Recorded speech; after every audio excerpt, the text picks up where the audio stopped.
Pinabulaanan ng opisina ni Speaker Ferdinand Martin Romualdez ang mga malicious rumors na kumakalat sa internet na siya ay na-stroke umano at na-confine sa ospital. Ayon kay Head Executive Assistant of the Speaker Limuel Romero, walang katotohanan ang mga aligasyon na kumakalat.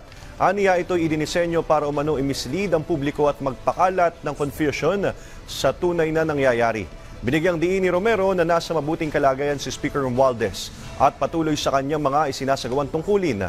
Kagaya na lang ng pagdalo ni Romualdez sa ilang official engagements nitong nakaraang Biyernes, kung saan present ang Speaker habang nilalagdaan ni Pangulong Ferdinand R. Marcos Jr. ang dalawang panibagong batas na Ligtas Pinoy Centers Act at Student Loan Payment Moratorium During Disasters and Emergencies Act o RA 12077. Mababatid na ang dalawang bagong panukala ay para makatulong sa mga kababayan natin sa tuwing makararanas ng kalamidad ang bansa. Samantala, hinikayat naman ng Office of the Speaker ang publiko na tanging sa verified at official sources lang kumuha ng impormasyon hinggil sa mga lider at institusyon ng ating bansa para makaiwas sa anumang disinformation at misinformation.